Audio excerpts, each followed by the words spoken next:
Boa tarde a todos. Hoje temos a honra de contar com a presença do professor Mário Weibich, da Universidade Federal do Rio Grande do Sul. Ele teve a oportunidade de participar de um trabalho que deu origem ao Prêmio Nobel deste ano. Então eu vou deixar para ele contar os detalhes dessa história. Obrigado. Obrigado a vocês por estarem aqui me ouvir nessa hora. Eu vou começar com uma coisa que é um mau sinal. Eu vou ter que explicar o título da palestra. Tá? Então, o que é magnetoresistência? Tá? E depois eu diz que é magnetoresistência ligante. Magnetoresistência é simplesmente a dependência que tem a resistência elétrica com a aplicação do campo magnético. Se eu aplico um campo magnético, muda a resistência elétrica do material e eu vou ter, então, essa mudança vai ser a magnetoresistência. E nós achamos uma magnetoresistência gigante, tá? E que veio a dar no Nobel deste ano. Então, meu nome é Mário Weibich, tá? Eu prometo repetir ali, quem quiser, o meu e-mail do filho da palestra. Tá? E aí eu vou começar com um pouco de história. Tá? Vamos ver como é, o que tinha, o que a gente conhecia e o que se sabia no momento que a gente fez essa descoberta. Então, primeira coisa, a gente tem que se lembrar que o elétron, tá? Ele tem uma massa, ele tem uma carga e ele tem um spin. Ou seja, ele tem uma propriedade magnética. Tá? E esse spin está intimamente relacionado a um fenômeno da mecânica quântica, tá? Que vai estar relacionado com tudo que a gente vai discutir aqui. Então veja, olhando isso da forma, do ponto de vista do magnetismo, tinha a injeção de spins. O Mark Johnson fez na tese dele, pegou um pedaço de alumínio, que é um supercondutor a baixa temperatura, e depositou umas pontinhas de níquel. Tá? O níquel é magnético. Tá? E aí o que ele conseguia fazer? Ele conseguia injetar elétrons com uma orientação de spin definida. E aí ia detectar desse lado de cá para ver o que acontecia com o spin do elétron enquanto ele passava por uma região que, sendo supercondutora, era evidentemente não magnética. Tá? Então, passando por uma região não magnética, o spin se conservava. O que significa isso? Ele não mudava a sua orientação. Tá? Então, outra coisa que se conhecia, né, de 86, tá? Era uma experiência do grupo do Peter Grumberg, que ganhou o Prêmio Nobel, tá, junto com o Ferro este ano, onde eles fizeram umas camadas de ferro e de cromo.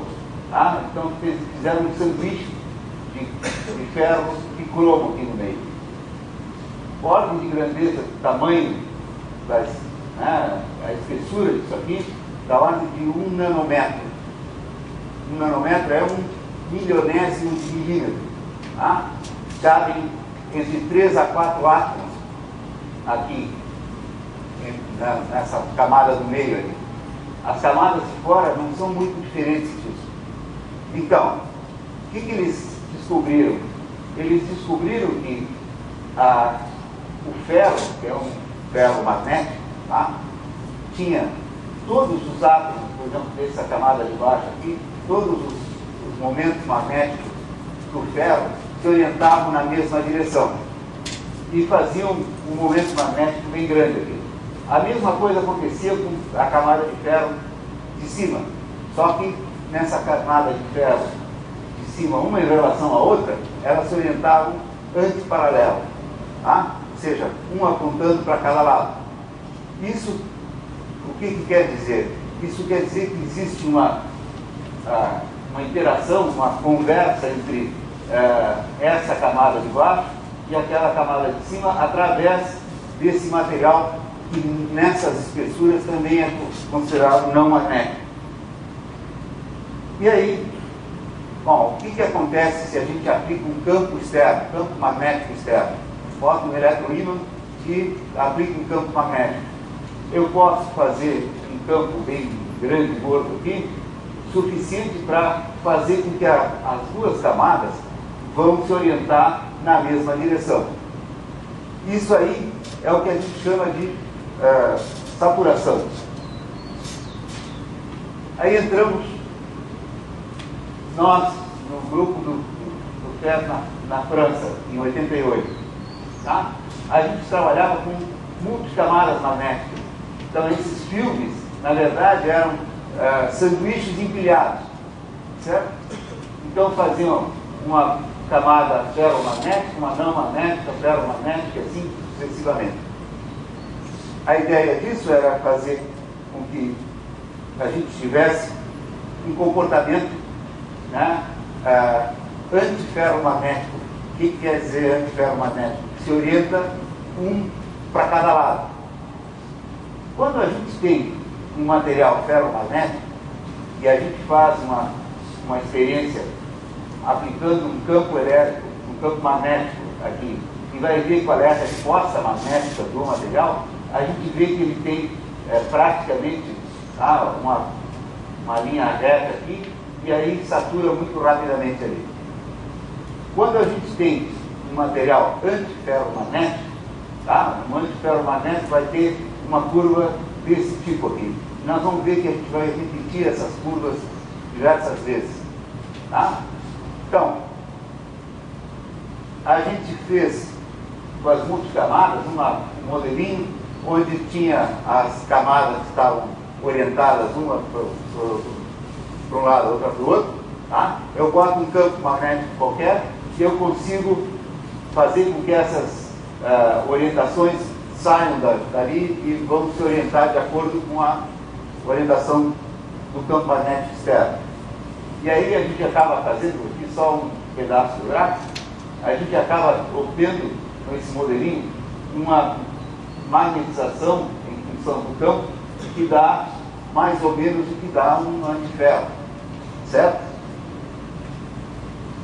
Bom, a gente conhecia então tudo isso aí, e aí veio o que eu acho que foi uma boa pergunta. Tá? O que vai acontecer no coitado do elétron que está saindo de uma camada orientada numa direção e vai chegar na outra camada que está orientada na outra direção? Tá? Isso aí, gente, foi que eu digo que é a mola propulsora da experiência. E aí nós nos interessamos pelo assunto, fomos medir isso aí. Medir magnetoresistência. Como é que se mede magnetoresistência? Mede a resistência, aplica o campo magnético e vai ver o que acontece com essa resistência. Então, eu tinha lá uma resistência que era aqui está normalizado para ficar 1, né? E o que acontecia? Eu aplico o campo magnético e essa resistência elétrica vai baixando, tá? Até praticamente a metade aqui. Tá? Isso aqui é 0,5. Tá? Então ele vai praticamente até a metade. Bom, o que se conhecia da literatura naquela época? Se conhecia que materiais normais têm magnetoresistência que não passam 6%. Qual é a conclusão que os cientistas têm em experimental quando chega numa situação desse tipo aqui? Eu estava medindo praticamente 50%. Ora, muito simples, tem um curto-circuito. Alguém fez uma mancada e deixou um fio solto, alguma coisa que está acontecendo que acaba fazendo um curto-circuito. Bom, convite para os alunos, que era o primeiro dia deles no laboratório, o convite para eles foi o seguinte: bom, lição número 1 de física experimental, amanhã nós vamos desmontar tudo, montar tudo de novo para ver se não tem curto-circuito nesse sistema. Bom, a gente fez isso umas 3 vezes, até que eu me convenci que eu tinha que trocar de amostra. Eu troquei de amostra e, em vez de ter aqueles 50%, eu tinha lá os meus 30 e tantos por cento. Tá? Outra amostra dava lá pelos 15%, coisa assim. O mesmo tipo de resposta, mas com valores diferentes. E isso me convenceu de que realmente o que a gente estava medindo era um resultado da amostra. E olha só, o que a gente concluiu aí? Que quando eu estava no campo aplicado externo zero, eu tinha essa orientação, eles estavam antiparalelos. Quando eu tinha a orientação paralela aqui, ou paralela para esse lado, tá? O que acontecia era o quê? Eu tinha a resistência baixa.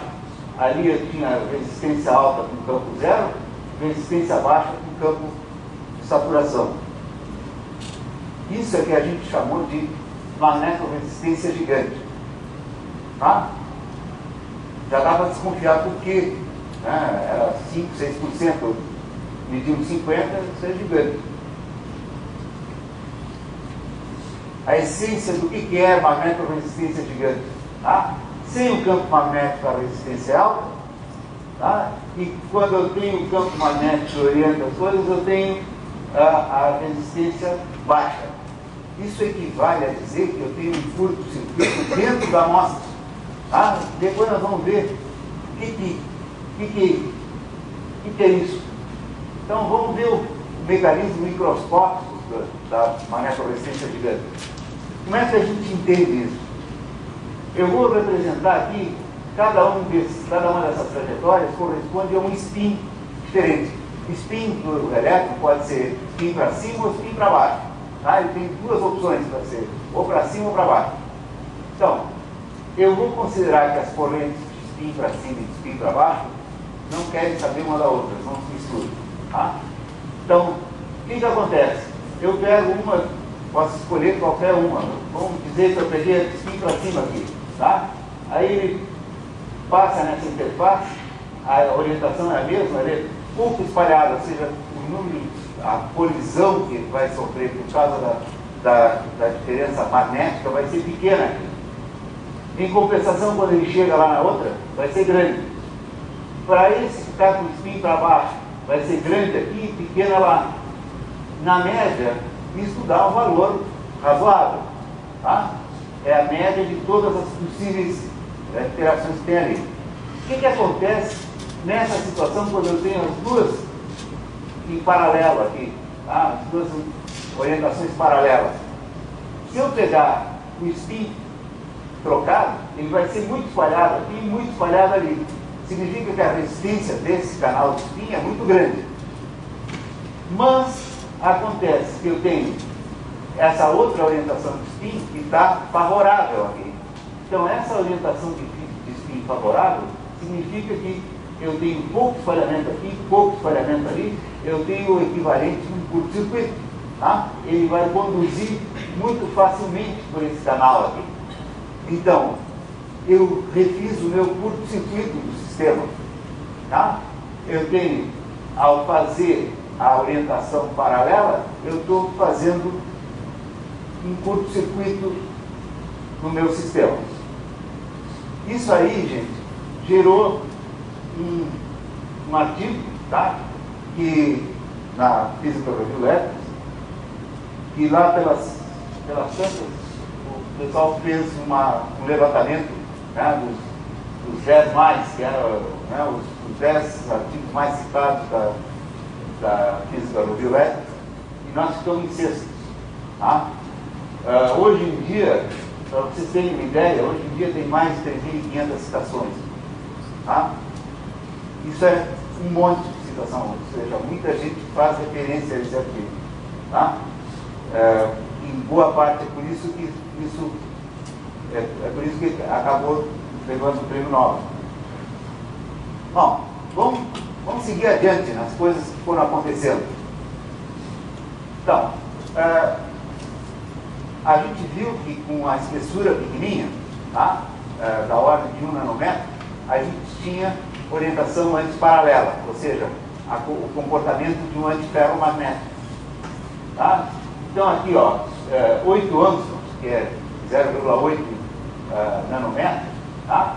Eu tenho um comportamento que é tipo antiferro. Quando eu passo para 11, ele já fica um comportamento tipo ferromagnético. Aqui eu vou para 19, ele é antiferro de novo. A 27 ele é ferromagnético. A 31 ele é antiferro de novo. E aqui 38. Quer dizer, isso vai se repetindo sucessivamente. Ora, se eu digo que magnetoresistência depende de orientação antiparalela ou paralela, quando eu tiver uma coisa tipo antiferromagnético, tá? Eu vou ter uma magnetoresistência grande. Tá? Quando eu tenho uma coisa que é ferromagnética, tem que ser pequena. E é isso que a gente observa. Tá? Quando a gente está numa região de espessura, tá?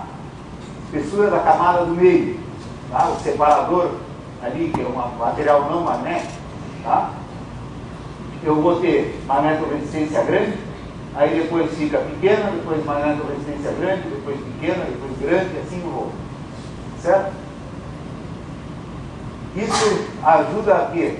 Ajuda a gente a selecionar que tamanho de espessura de material eu quero usar nos meus dispositivos. Bom, pouco tempo depois disso, apareceram se chama de válvulas de spin. Qual é a ideia da válvula de spin? A válvula de spin funciona da seguinte maneira.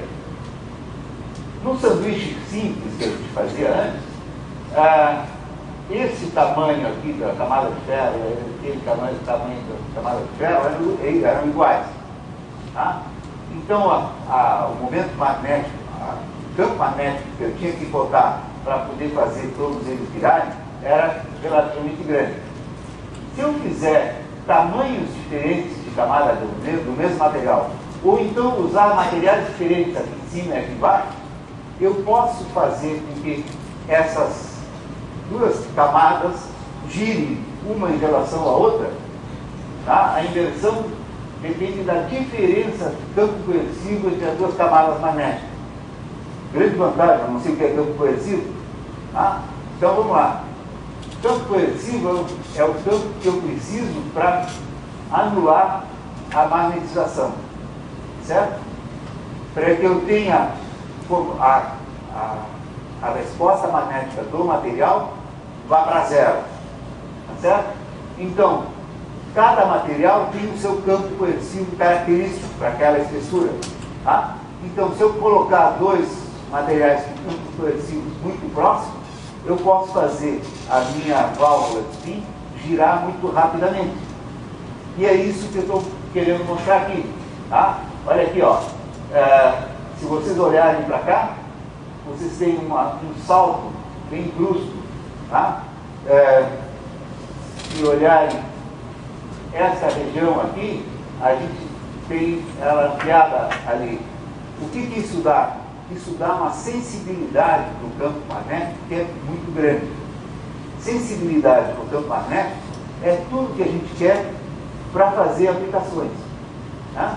Então, se vocês veem, por exemplo, nesse conjunto aqui, a gente tem diversas espessuras de camada separadora.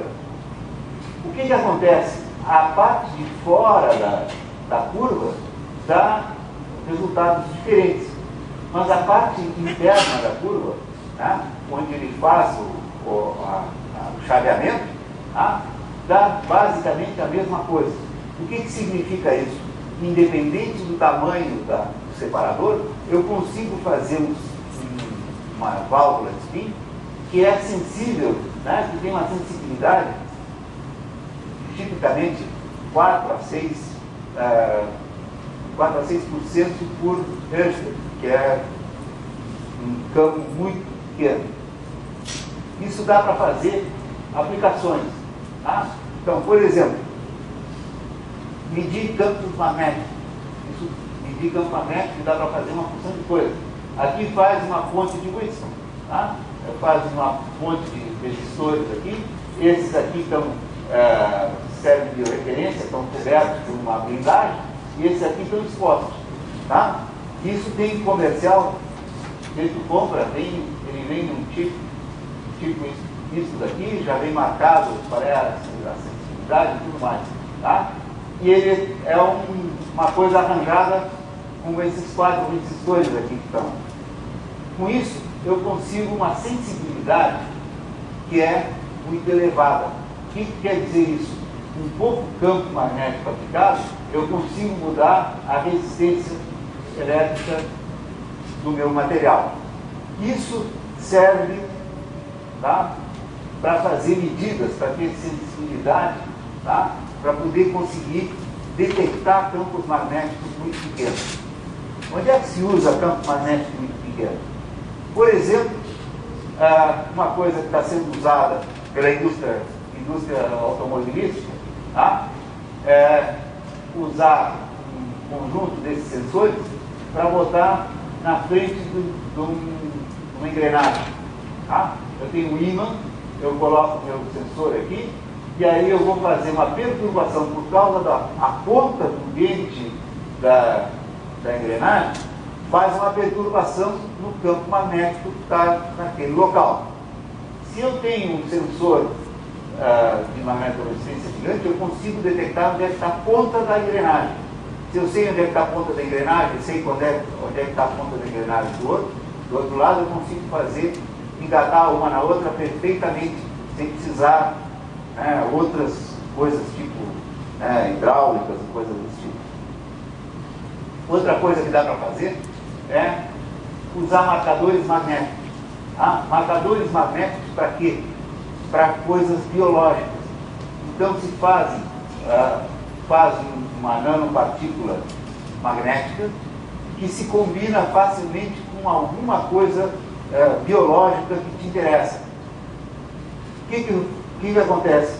Quando essa nanopartícula passar pela frente do sensor de magnetoresistência gigante, ele vai conseguir saber que existe aquela conjunção, a nanopartícula com o material biológico que a gente está tentando descobrir. Com isso eles fazem o que se chama lava na chip, que é um laboratório num chip. Tá? O que a gente tem? Faz um canal de fluido e passa as nanopartículas magnéticas e conta, através delas, vai contar quantas células de não sei o que lá, tá, vão passar pela frente dele. Isso é uma forma de contar, fazer exame de sangue, fazer exames de uma porção de outras coisas. Tá? Tem aqui, inclusive, os circuitos que se fazem, vários sensores. Isso aqui está aumentado aqui, não dá para ver muito direito, tá? Mas tem um aumento, chega a ter um sensor de válvula spin que tem 2,6 microns quadrados. Tá? Então, com isso, a gente consegue fazer uma coisa muito pequena que é capaz de detectar, detectar a passagem de alguma coisa de interesse. Por exemplo, uma das coisas que tem é o uso em marca-passo. Tá? A ideia de usar em marca-passo é simplesmente fazer uma realimentação para o marca-passo. Hemoglobina tem ferro. Tá? E aí, a passagem desse ferro na frente de um sensor de magnetoresistência gigante é suficiente para poder fazer uma perturbação. Essa perturbação é proporcional ao fluxo de sangue que está passando e isso consegue controlar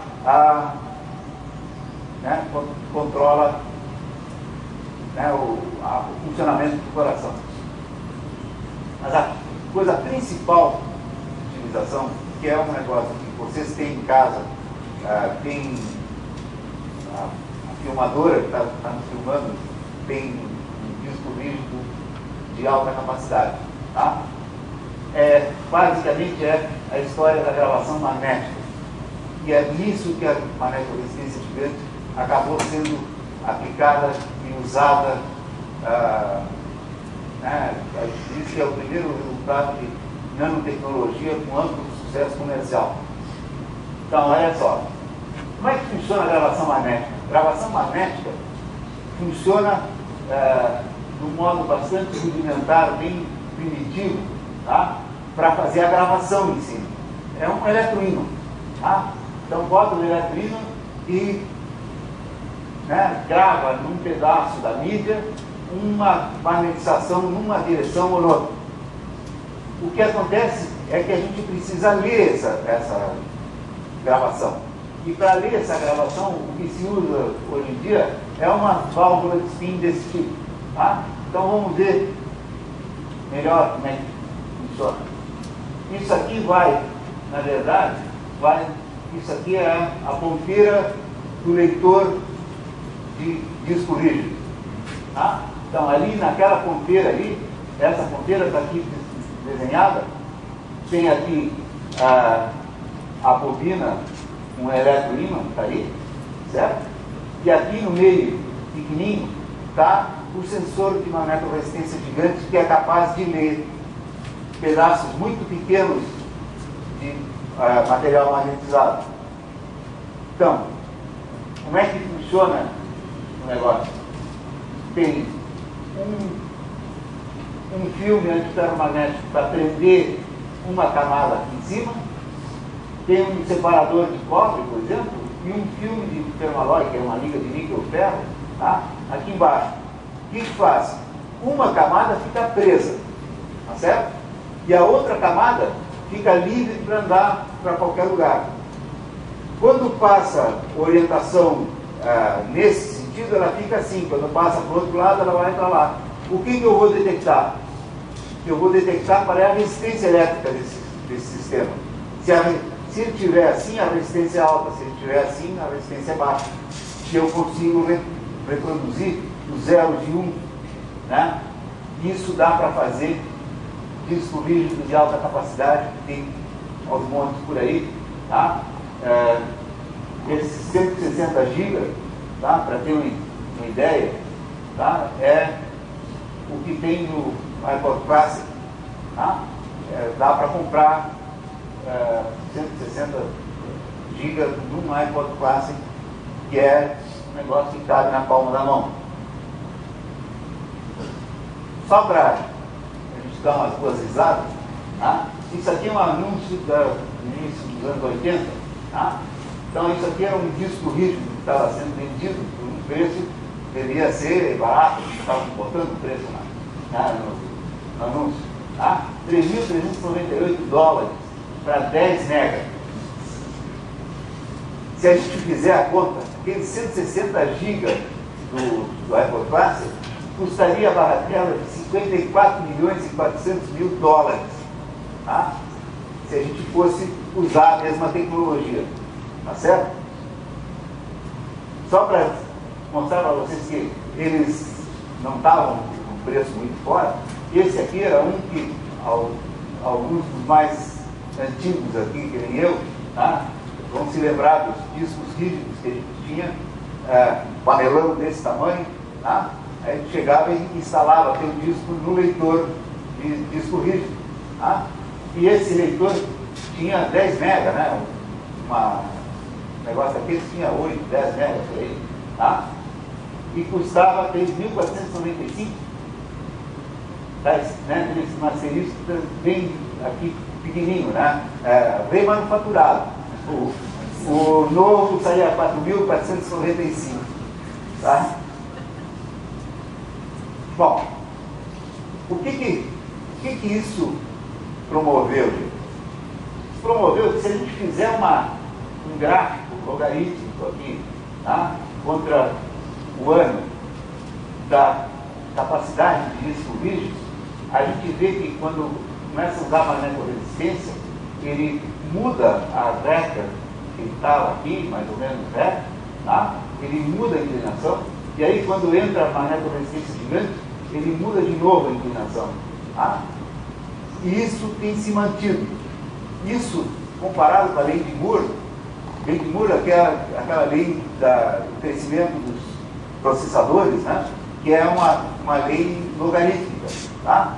Que continua se mantendo, né? O equivalente da lei de Moore no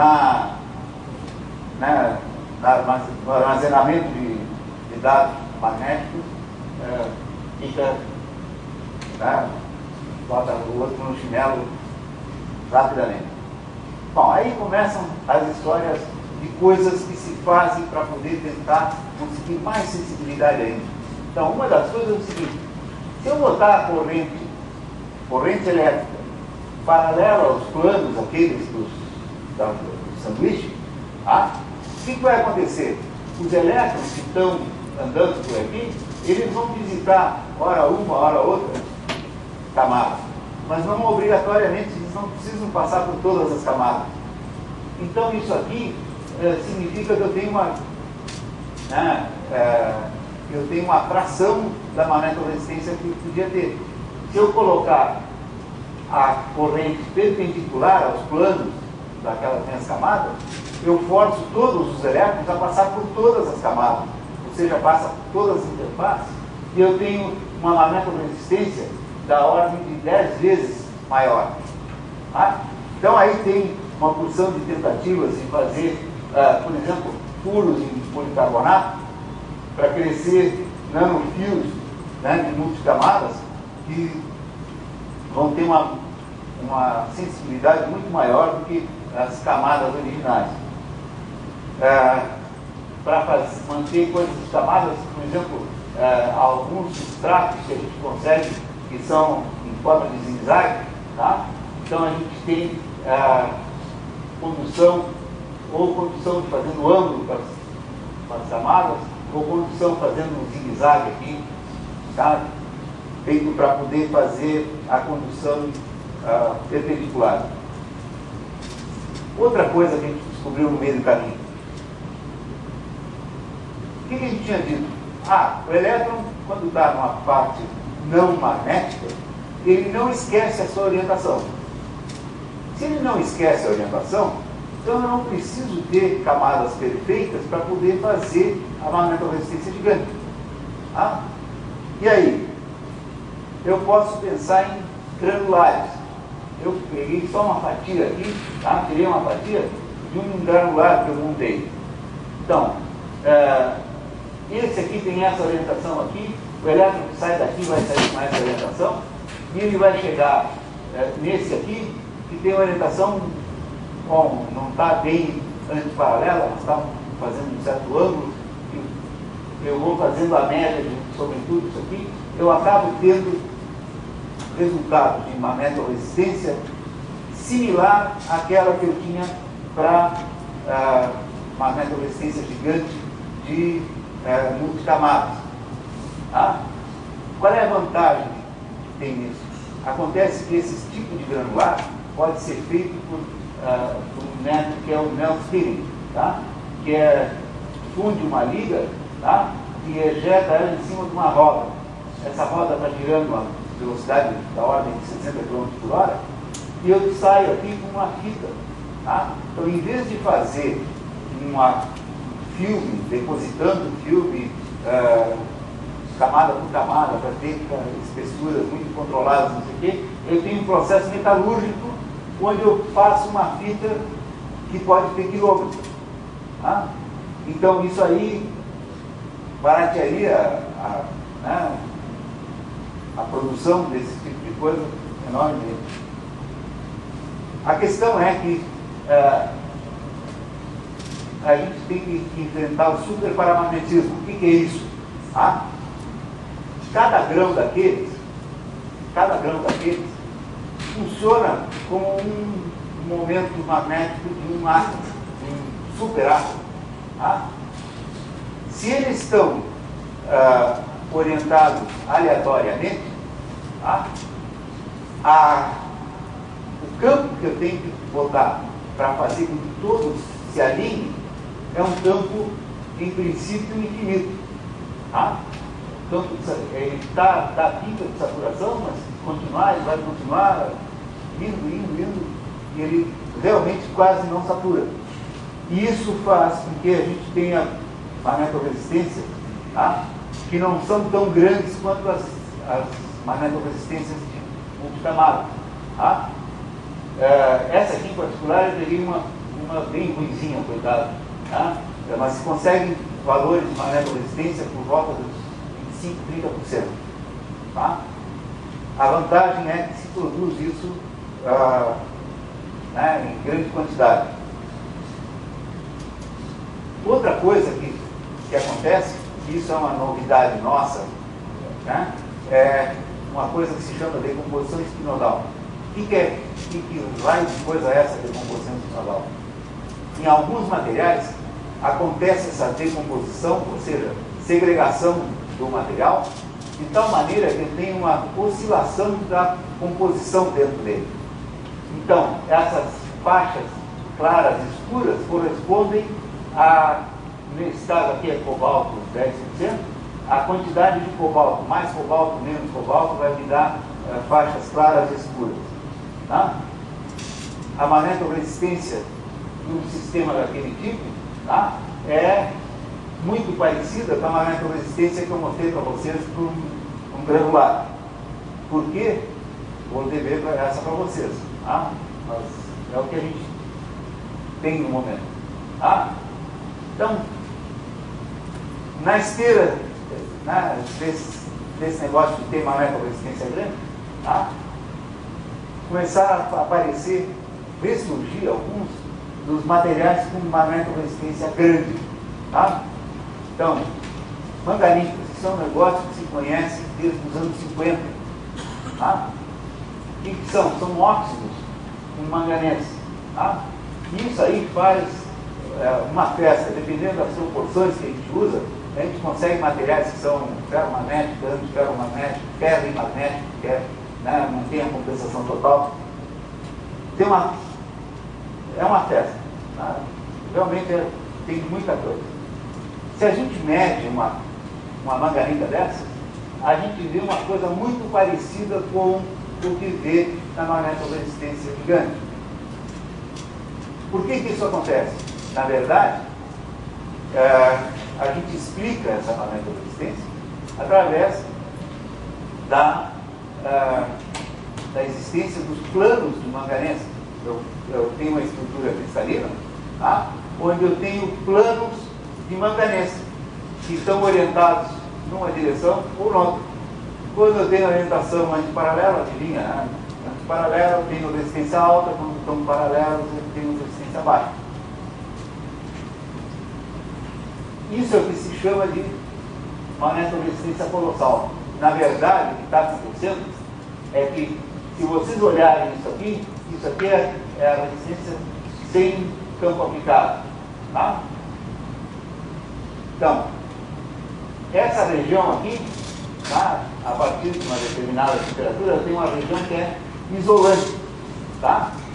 E essa região aqui de baixo é condutora. Tá? Então, eu passo, ao aplicar o campo magnético, eu transformo um isolante em um condutor. Certo? Isso tem que dar valores muito grandes de magnetoresistência. Por quê? Porque eu passo, né, aqui tem no mínimo 3 ordens de grandeza, tem alguns que tem bem mais do que isso até. Outra coisa, metais, né, half metals. O que acontece? Quando a gente tem um material normal, vamos pegar um níquel, que é um ferromagnético bem comportado, tá? O que acontece no níquel para ele ser ferromagnético?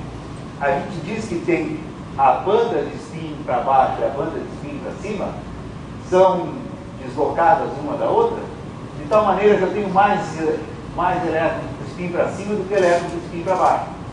Isso me dá, se fizer isso aqui, dá uma polarização, ou seja, a proporção que me dá a diferença das polarizações, me dá uma polarização de 11%.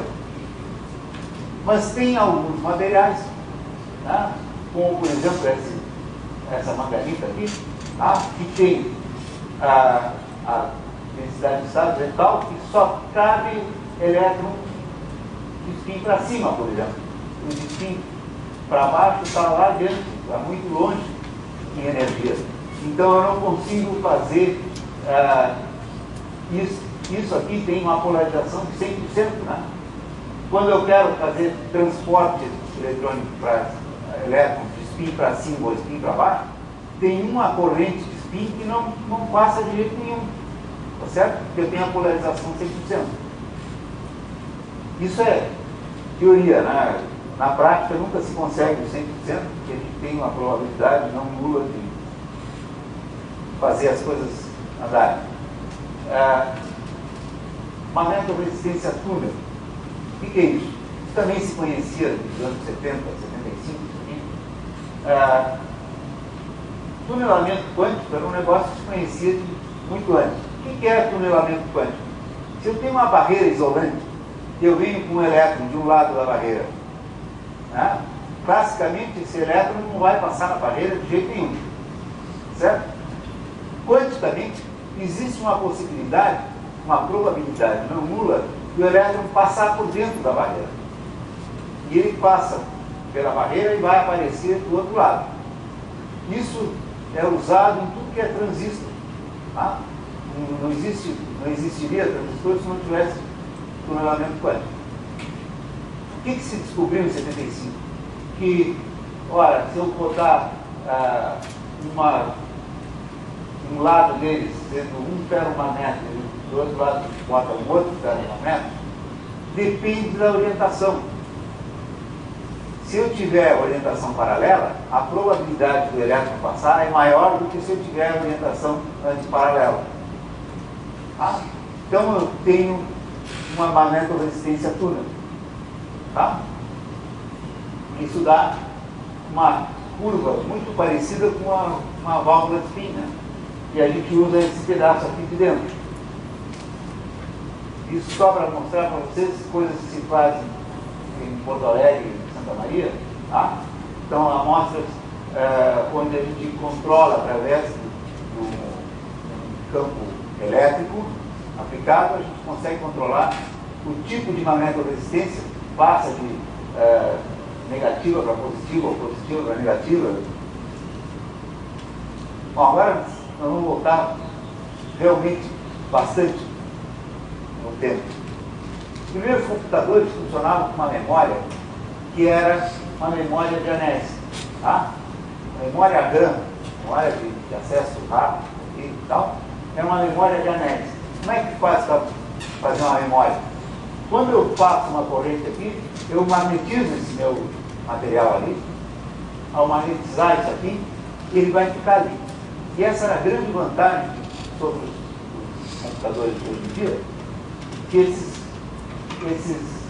bits, cada anelzinho desse correspondia a um bit. Tá?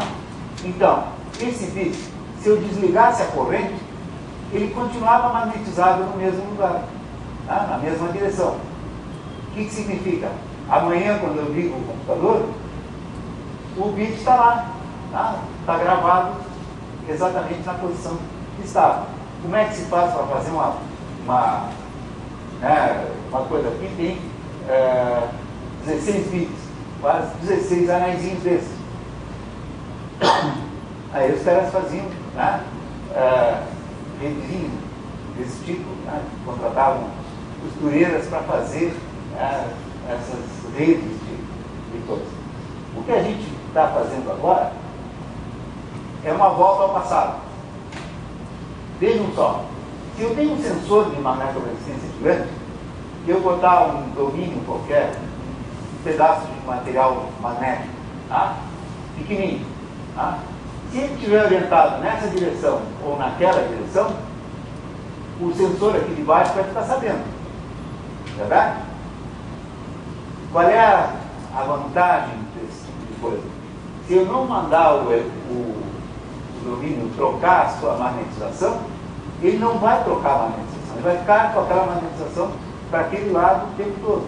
Então isso faz uma memória não volátil.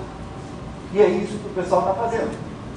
Usa um pilarzinho desses, com magnetoresistência túnel, para testar qual é a magnetização, para que lado está magnetizado. Então aí está a arquitetura do negócio. Tu faz, né, pilarzinhos com né, fios que passam por ali. Eu tenho para ler, né, eu passo corrente por aqui e vejo a corrente por ali. Eu vou saber se isso aqui está virado para um lado ou para o outro, porque eu vou saber pela resistência do dispositivo. Como é que eu faço para gravar? Se eu passar uma corrente grande por aqui, eu passo, né, eu vou virar esse pilarzinho para um lado. Se eu passo para o outro lado, eu vou virar o pilar para o outro lado. Tá? Isso aqui, gente, já é a explicação do sistema comercial desse tipo. Isso já tem no comércio. Tá?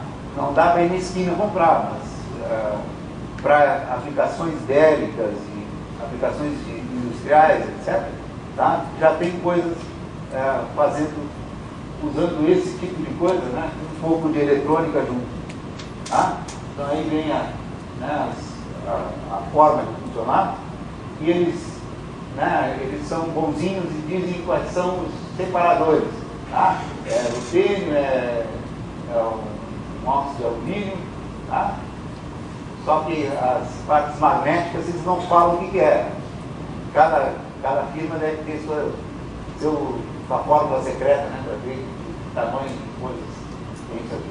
Isso aqui é da Freescape, que é a Motorola. Tá?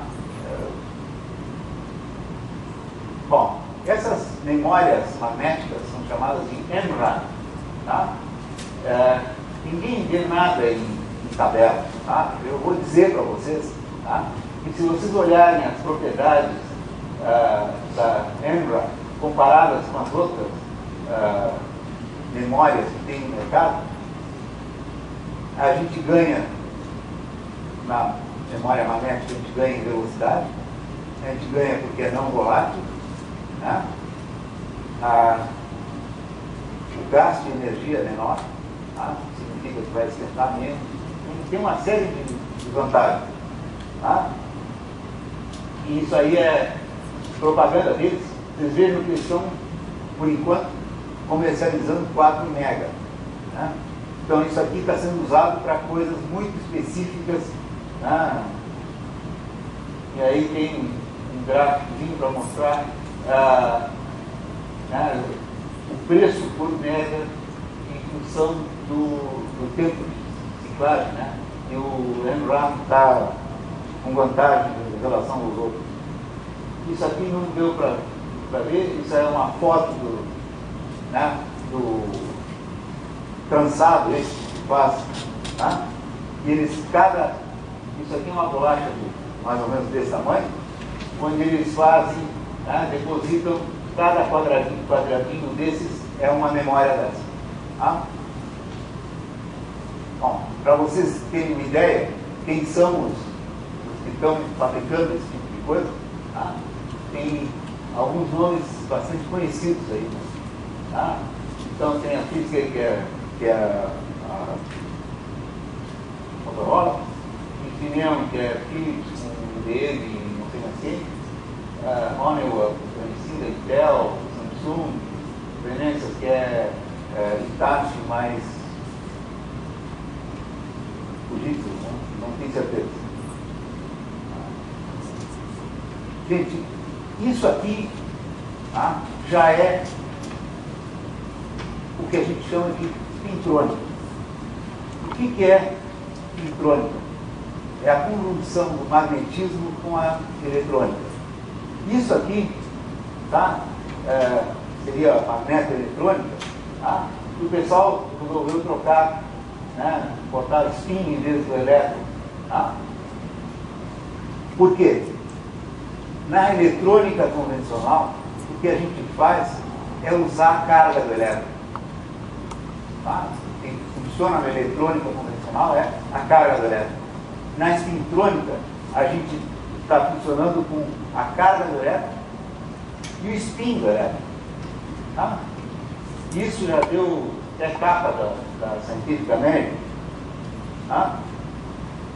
Mas o interessante é que a gente consegue fazer, por exemplo, sincrônica com coisas totalmente metálicas.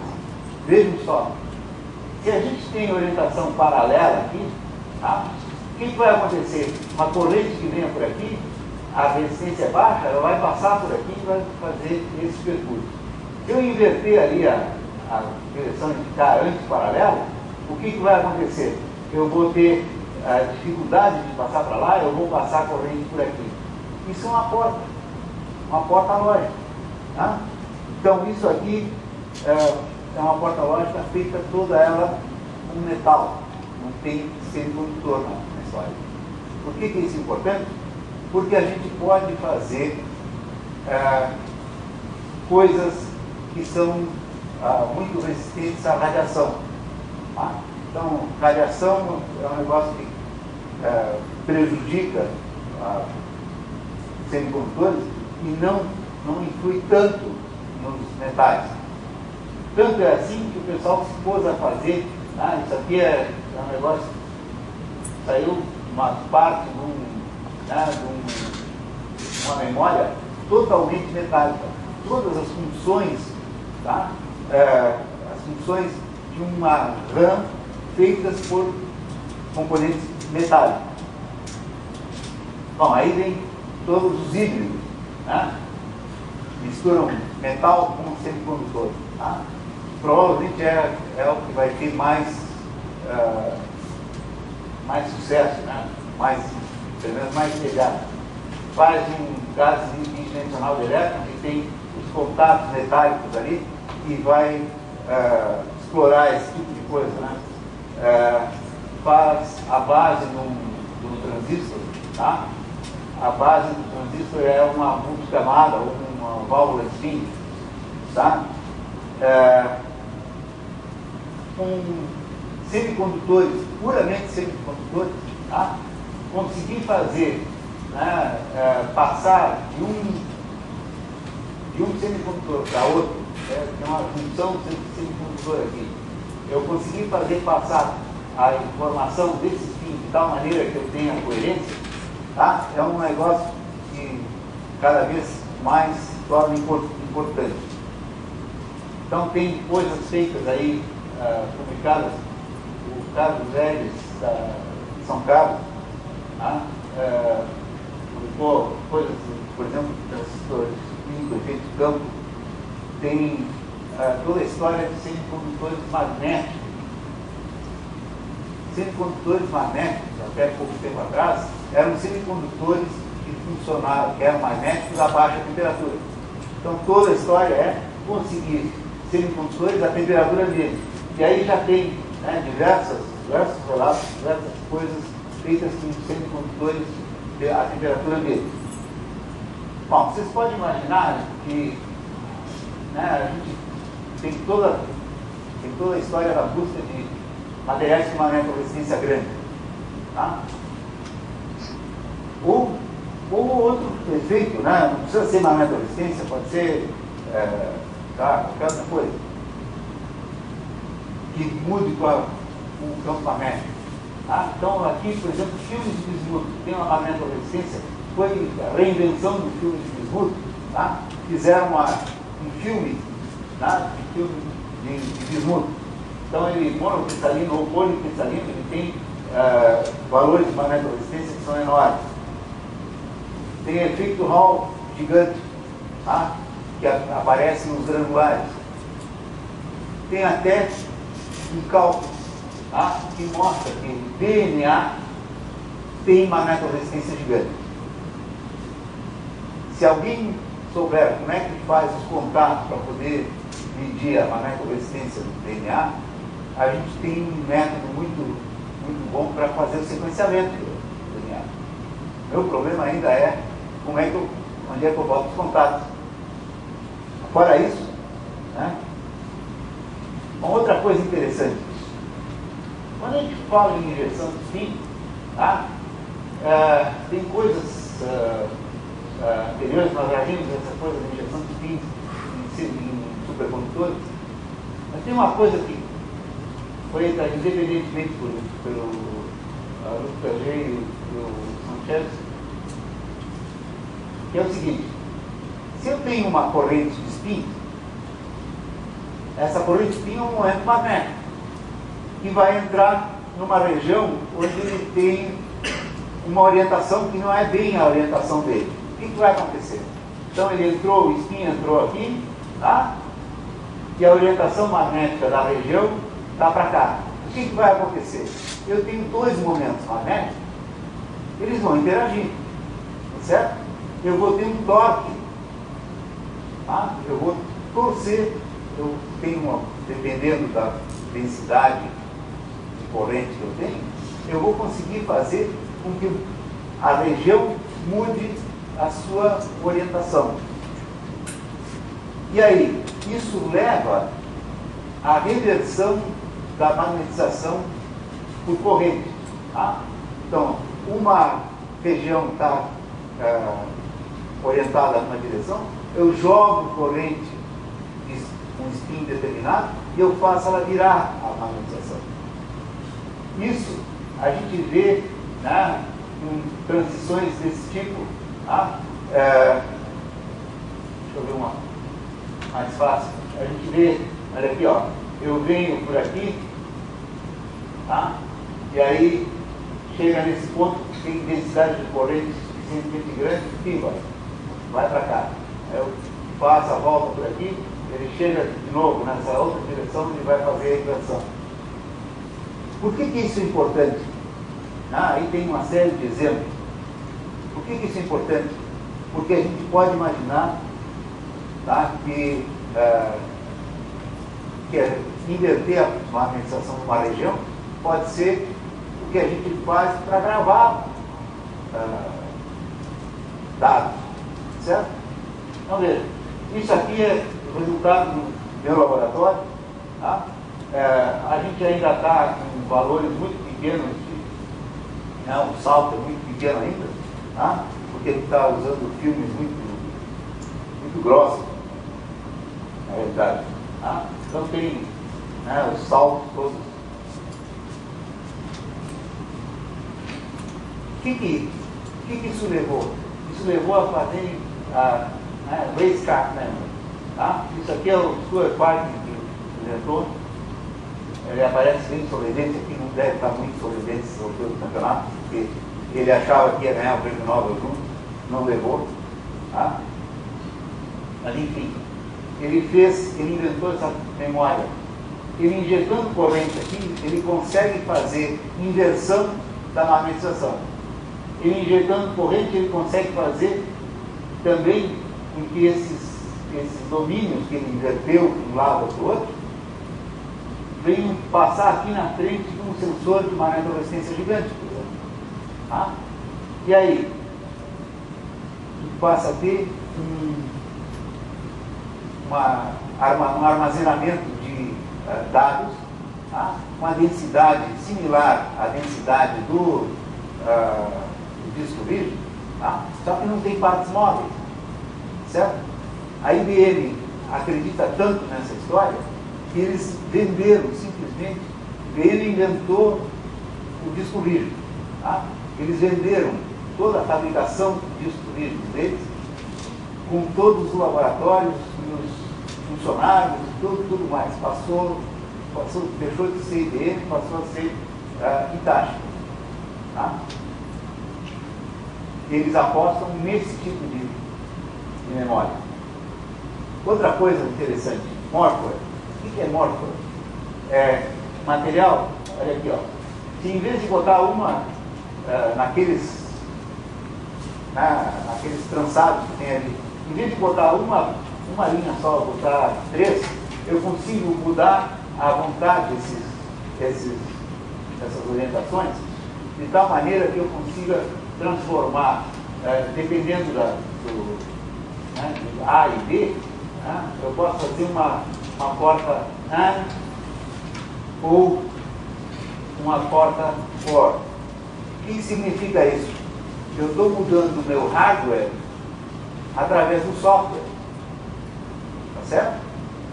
Então eu posso ter computadores adaptativos, tá, que vão transformar o seu hardware naquilo que for mais conveniente para resolver o problema que eles estão fazendo. Bom, isso dá para fazer todas as tabelinhas, né? Tabela verdade. O problema é o seguinte, e a física? Viu um monte de aplicações. Onde é que está a física nessa história toda?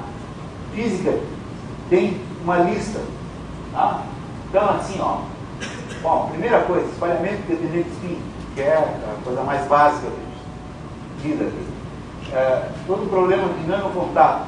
Quando a gente trabalha com contatos que são muito pequenos, a física não é a mesma que aquela do fio de solda, vai lá, solda um contato desse tamanho e tal. A gente está trabalhando com outras coisas. A gente tem que começar a considerar, por exemplo, transporte balístico, essas coisas todas.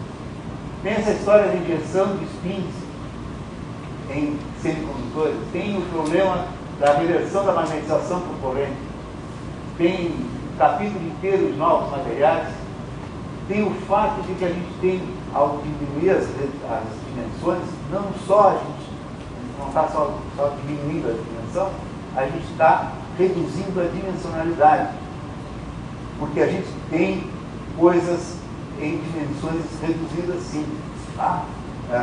Eu não mostrei aqui, mas é uma coisa que se sabe. Tem muito mais coisa. Tudo isso, tudo que surgiu a partir da resistência é o que levou o Albert Einstein e o Peter Gruber a ganharem o prêmio Nobel este ano. O que nós estamos estudando lá em Porto Alegre? A gente está trabalhando um pouco com ferramenta de spin, auto-organização, que é a coisa de decomposição experimental. A gente trabalha com mandarincas dopadas, aquelas que têm uma grande resistência colossal. Junções túnel magnéticas, que eu mostrei para vocês. Condição em quase unidimensionais, que são fios unidimensionais de cobalto. O fio em uma... o diâmetro do fio é um átomo. E a inversão de magnetização por corrente. Eu vou parar por aqui, para agradecer vocês, e vou deixar uma piadinha, até piada para fazer.